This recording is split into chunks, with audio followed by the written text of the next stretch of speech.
Many people have a similar dream, which is to buy their dream home overseas and run their business from their villa in the sun. Even those everyday problems seem easier when you're in the sun and by your own pool. In this episode, Ryan shares how he acquired his dream villa in Malta and how he is running his business from the island as a shareholder rather than as an operator. Understand this mindset and unlock everything you want. Visit www.propertycrashcourse.com to learn more. It's 100% free. Good morning, podcasters. I hope everybody is well on this fine morning. Where are we? 24th of November. Now, you guys probably won't believe it, but it's 19 to 23 degrees where I am. The lowest it's been is 19. Little bit of rain right now, which is great because it fills the pool up. But it's 19 to around 23, 24 degrees. Now, let me give you some background behind that, because this episode, let me go way back. This episode is just about me sharing how I can now take a helicopter view above my business, looking down from above and fix all of the problems, or as many as the problems that I can fix. Now I can look at my business objectively from a position of, how would you call it, working on my business instead of in my business. And the reason behind that is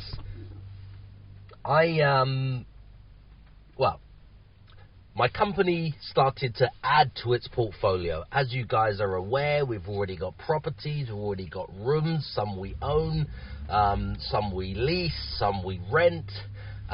We've got guest houses, hotels, etc. In the UK. Now, we've been looking overseas, looking internationally about adding deals to the portfolio, and there's been some very good, lucrative deals around. So I'm overseas in Malta, actually on a little island called Gozo. Not many of you guys will know about Gozo. It's the islands that make up Malta, Gozo, and Camino. It's actually called Camino Otto, which is my surname. So a place that's very close to my heart. Got some very fantastic and fond memories with my family and children on Camino Otto, my island, Camino Otto. Now, anyway, I digressed there slightly. So looking at international deals, lots of opportunities have come around based on COVID-19, based on the pandemic, based on the transfer of wealth, based on just some people having enough and throwing the towel in. Some people struggling and their properties are sitting empty and void, so they're looking at, being motivated to do deals, you could say. But of course, it has to always be win-win. So, yeah, we've added a villa to the portfolio. Nice villa with a pool, 3 bedrooms, 4 bathrooms, right by the harbour in a fantastic place in Malta. Now, that brought me overseas to come over here to get this property up and running. And then the UK went into, you all know what, it went into a lockdown. So I just, thought, why would I even want to attempt to come back to the UK until the lockdown's finished? Because this country had its own lockdown. This country closed its borders for 3 months. This country closed every hotel and shop and everything else. All of those things which you guys may not be aware of. And it all opened back up. So it's all opened back up. And then the UK goes into a lockdown. So anyway, I decided to stay over here until the lockdown had finished, which is probably somewhere in the region of about 6 weeks or so. So what that 6 weeks has done to me, which is what I've learned about myself, about my business right now, is, well, first of all, my podcast editor, manager, Adam, is going apoplectic because I haven't really done a podcast episode for a few weeks now because I've been busy. I've been over here. I've been looking at boats. I've been looking at yachts. I've been looking at hotels. I've been looking at villas and enjoying myself. And friends have come over and family have come over. And it's been one thing after another. Business, pleasure, fun, all at the same time. So I haven't really done a podcast episode for a while, and my podcast manager, Adam, has been going apoplectic at me. So I'm sitting in the car now, on the way down to the office, in the hotel, sitting in the car, recording a couple of episodes to give to Adam So we got some content for this week so I can get ahead again and start to keep producing the momentum with the content to give you guys as much value as possible. If you're a landlord and you don't know how to increase your rent up to 199% using Booking.com, then you're making a big mistake. Because every £1,000 of rent is now returning £3,000 every single month on Booking.com.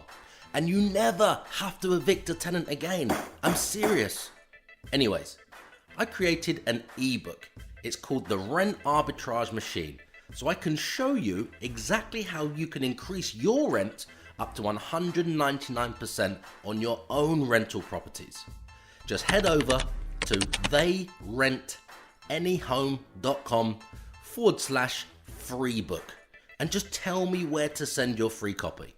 Anyway, looking at my business from like a helicopter view above, and I can notice all of the moving parts where there's been problems, and I've been in the loop, doing the work, running around, doing the local things because I'm there. Something goes wrong in my hotel by the seafront, and then I go down there, or I go meet the person, or I ring the person, or I go to the lockup and collect the thing, or I go down to meet the fire guy for the safety annual inspection, or the fire extinguisher servicing guy, etc., etc.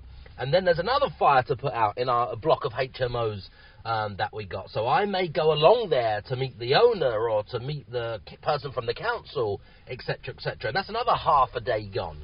And then there might be another problem in a different hotel we got. So I go to that hotel by the train station. I'm there. There's a problem with one of the guests. That's a long-term or a mid-term tenant in one of the properties. I might want to go along there to talk to them because I'm 10 minutes away.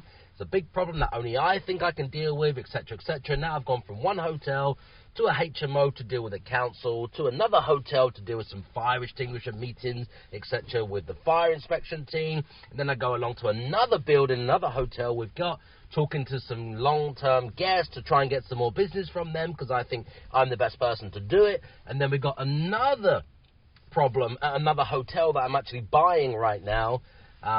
Another one down by the seafront, and I think I'll just go along. I'm only 5 minutes away. I'm here in the city, and before you know it, the whole day has gone. So now the whole day is gone. It turns into a new day, and I look back, the whole day's gone. I haven't really done anything new, haven't generated any more leads, I haven't generated any more income or revenue, I haven't really forged any new relationships, I haven't really sourced any new deals, I haven't really found any new profit increasing avenues or niches. I've literally just done some like day-to-day admin, which absolutely infuriates me. Maybe some of you guys as well, I don't know. I don't enjoy doing that. Not because I feel above it or anything like that, just because I've done this for a long time. I've put the work in. I know what I need to not be doing, and I know what I need to be doing. It's like Tony Robbins said, and Dean Graziosi a long time ago, I learned from them. Actually, it was Dean Graziosi a long time ago, I learned from Dean, which was to write a not-to-do list. Then all the things on the not-to-do list you have to outsource to other people. Somebody else could have gone to meet the fire alarm company to do the inspection on the fire alarm. Somebody else could have gone to the other hotel to meet the company, which is a long-term guest, and they want to book some more rooms with us. Somebody else could have gone to the HMO meeting with the council, one of the HMOs. Somebody else could have gone down and met the lawyers at the new hotel that we're buying because, yes, the lawyer's very good. He's very thorough. He actually wants to come down to the building and have a look inside himself. And he's the lawyer. That's a very good lawyer. Yes, he charges for that, but he's very thorough. Okay. So all of these things could have been outsourced. So what am I trying to say? My point is, being here in the sun by my pool, which I'm having a dip and a swim in every single morning, gives me a complete different perspective on my life, on my business, and how I need to be running my business. I can now see all of the problems, all of the mistakes, all of the things that are hampering my business or handicapping my business. And that is because I'm there running around doing the admin stuff, working in my business instead of acting as a shareholder in my business and just not being involved in customer retention, not being involved in customer satisfaction, not being involved in the delivery of service to customers. When I remove myself from those day-to-day things, and I can just be like a shareholder and focus on growing the business, raising some more money, finding new deals just to plug into my machine, that's where I can go fast and at scale. So all of you guys, I hope that you learned something from this. If you can take a break, if you can be objective, if you can go to that place, if you can have a weekend off, so you can sit back and look as a new set of eyes looking over your business.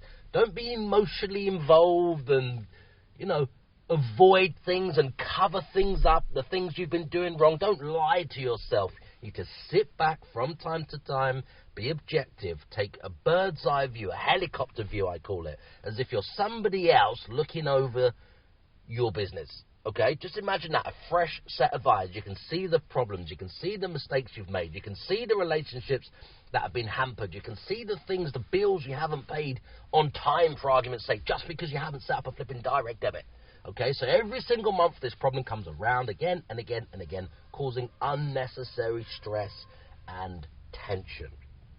When you can sit back and look objectively over your business from this helicopter view, you can fix all of these moving parts with systems, with strategies, with tactics, with processes, with things that somebody else should be doing, removing yourself so you're not handicapping your business.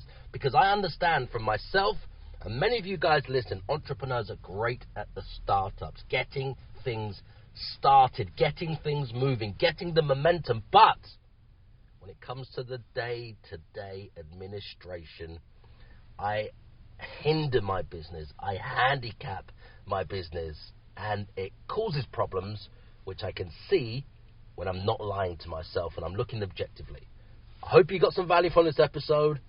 I would love to hear your thoughts about how you run your business and what things you can now see in your business when you take this step back. Have a look from the helicopter view so you can drive your business forward fast. Let me know what you think. Hit me up on social, wherever you see this episode. He's a #1 Amazon bestseller. He's an NLP manipulator. He's a property course seller. He's a Lamborghini driving multi-millionaire property guru. Forget that same old boring I am me narcissistic podcast format, because nobody gives a fuck. This podcast is all about you. So I'm taking these few seconds to thank you for subscribing, to thank you for leaving your 5-star reviews, and thank you for sharing this show with all of your friends. My team and I will keep bringing you these episodes and answering all of your burning questions in my Facebook community group called Property Crash Course. If you can just keep telling all of your friends about this show.